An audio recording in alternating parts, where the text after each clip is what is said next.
Welcome to our first video in this course, and that is understanding what public and private key pairs are. On the left, I have an example wallet here. This is the Electrum wallet. In other videos, we'll go through how to install the wallet, but for now, we're just going to focus on the public and private key part of the video. So as it says here, what is a Bitcoin public key? A Bitcoin public key is a unique code that is used to identify a specific Bitcoin address, which is the destination for a Bitcoin transaction. As you can see on the left, you have the sequence of numbers and letters together. These are the Bitcoin addresses, also known as public keys. They're called public keys because they're safe to give out publicly. The only thing anyone's able to do with these addresses is send Bitcoin to them, as well as verify that the Bitcoin sent to them was received. So you're actually able to look up all of these addresses in a public database called the Block Explorer. And we'll go through that later. But know that everything you do on the Bitcoin blockchain is not fully anonymous.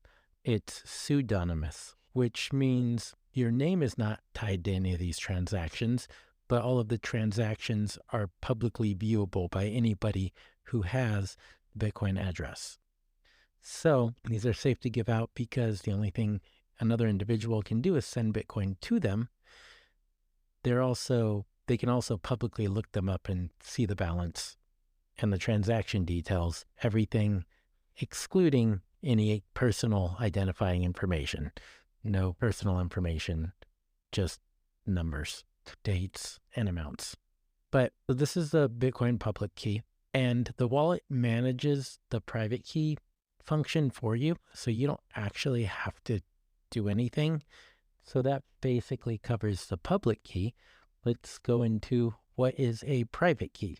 A Bitcoin private key is a unique code that allows access to the funds associated with a specific Bitcoin public key address, meaning that if all you can do with the public key is send Bitcoin to it, you actually need the private key to be able to spin the Bitcoin that's on the public key. So the private key is the key that unlocks it and allows it to be spendable. And that's why it's called a private key.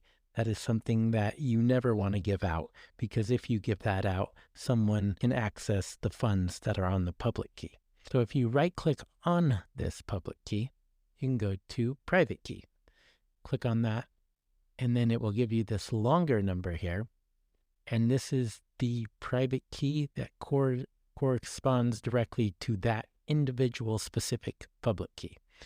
So as you can see, this one ends in DF, and that is for the Bitcoin public key ending in 5P. If we click on the next one, you can see it actually has a different private key associated with it. So each public key has their own private key pair. So the private key is needed to control what's on the public key. Public key by itself, safe to give out. You can't do anything with it except send to it.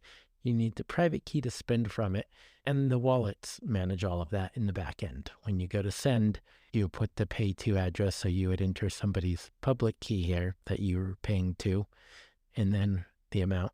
And when you click pay, it will sign the transaction with the private key all in the back end. So you don't actually have to worry about that. But it is important to know how the public-private key pair works, just if not for anything else, security purposes. And if we keep reading here, the private key is a secret code that is used to authorize transactions and gain access to the funds associated with the specific address being the public key. And I will link to these articles in the video description below, and you can go through them more, but that's just the very basics of what you need to know: what a public key is, what a private key is, the difference between the two, and how public-private key pairs work together to make up Bitcoin transactions. And then as a fun side history note, when Bitcoin was first created, it didn't have wallets with all of these public and private keys in them. You only had one Bitcoin address, your public key, and then your private key associated with it. And those two keys were the only two keys that you had. You had your Bitcoin public key address and then the private key to unlock it and send transactions. And that was it. Later came these wallets that hold multiple keys. All a wallet is a device that holds a sequence of unlimited public and private keys. And if you scroll down here, you see you hit a limit. But when you actually use a public key, when somebody sends Bitcoin to this address, a new one is automatically generated all by itself within the wallet. So that's pretty cool as well. And then again, when you use Bitcoin to receive transactions, because the blockchain is public, you're supposed to use a new Bitcoin address for each transaction. Why? Because say you're paying John and then receiving a payment from Jim. Well, using a new Bitcoin address makes it so Jim can look up the address that you gave him or he has, but he won't see the transaction that you did with John because you give him a different address. If you gave everyone the same address, everyone would be able to see all of your transactions.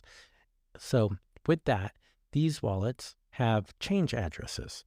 What a change address is when you have Bitcoin on a public key, there's funds available on this public key, and you spend them, it will actually spend the entire public key, but then anything left over as change, you will receive in a change address.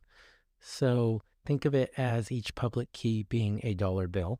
And when you spin that dollar bill, if you don't spin the entire thing, your change is returned to you in a different form, which would be your change address.